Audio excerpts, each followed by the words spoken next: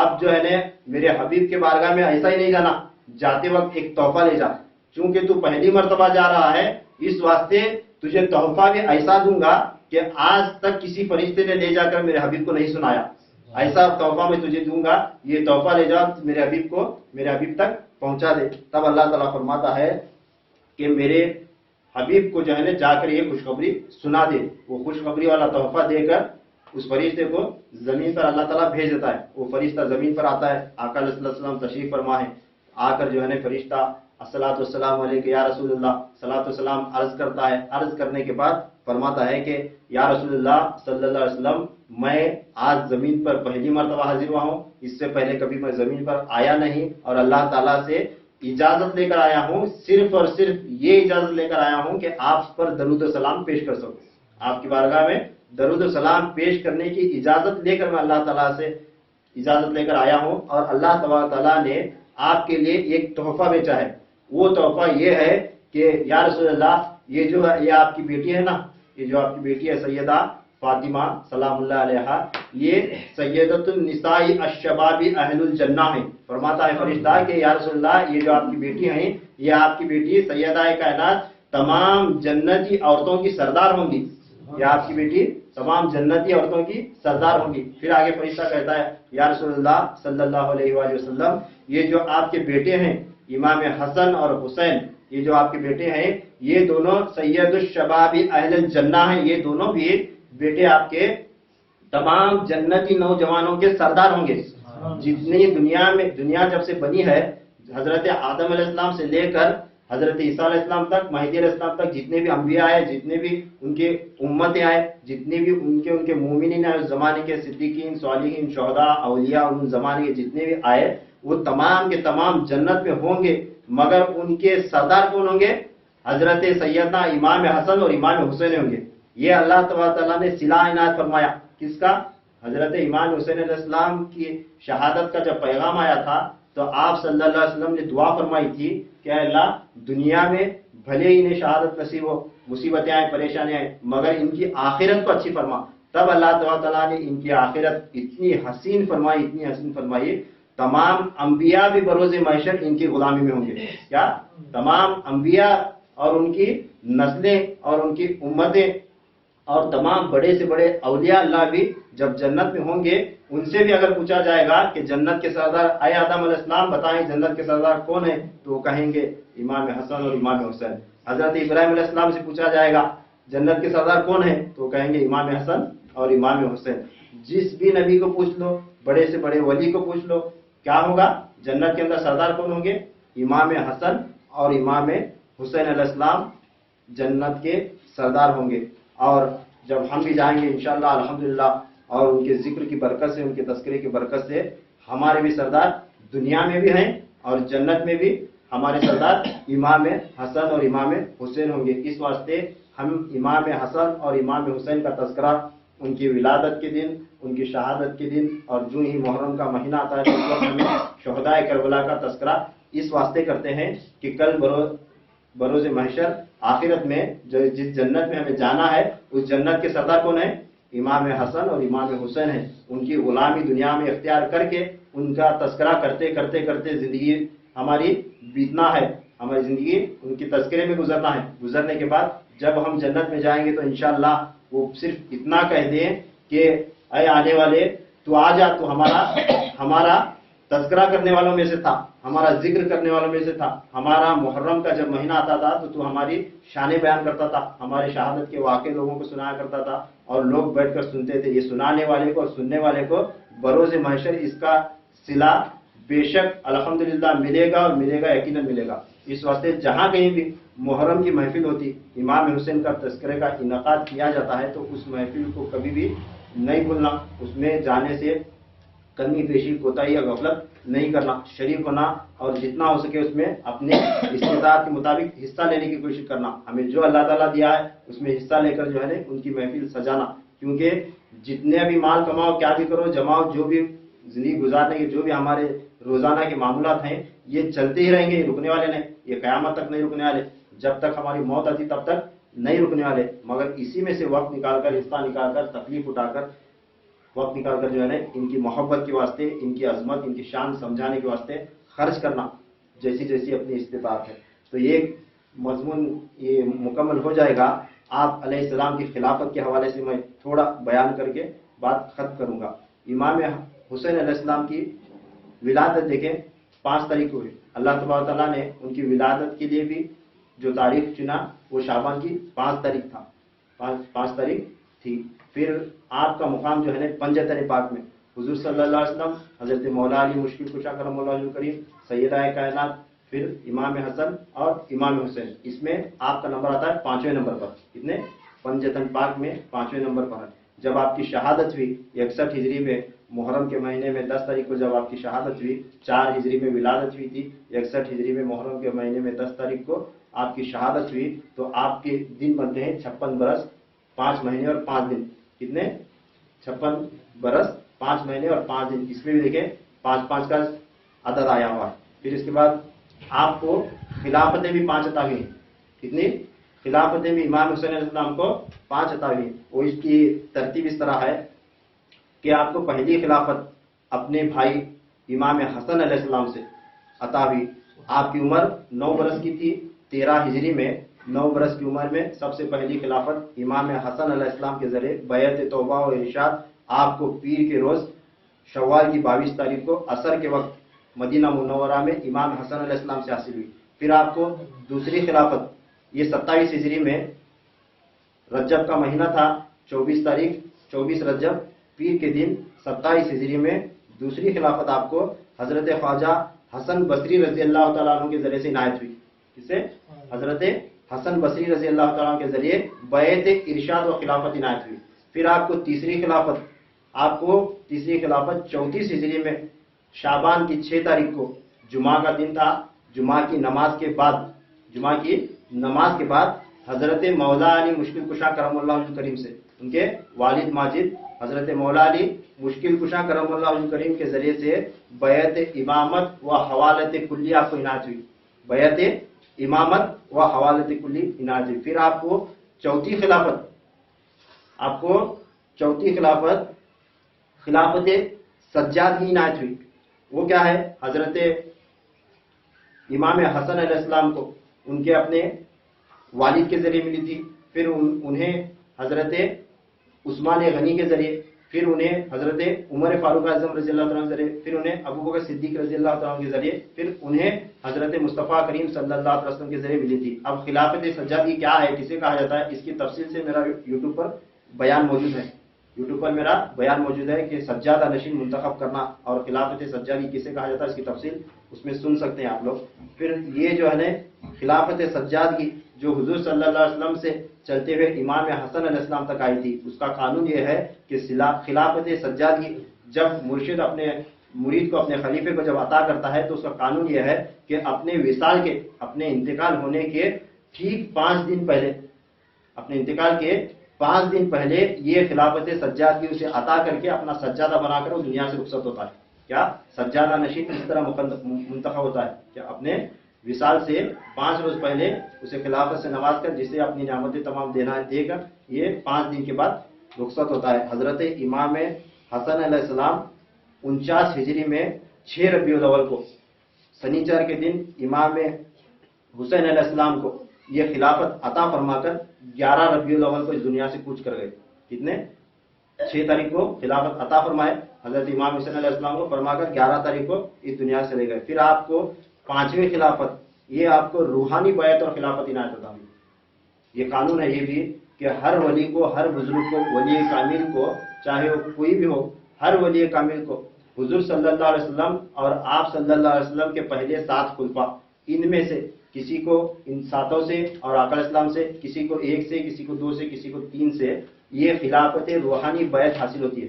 خلافت روحانی، خلافت اور روحانی بیعت حاصل ہوتی ہے. ہر ولی کو ہوتی ہے اور ہر ولی کو ہوئی ہے، اور میں کئی مرتبہ بیان کر چکا ہوں. تو حضرت امام حسین علیہ السلام کو آپ صلی اللہ علیہ وسلم سے، آپ صلی اللہ علیہ وسلم کے پردہ فرما جانے کے بعد روحانی بیعت اور خلافت عطا ہوئی.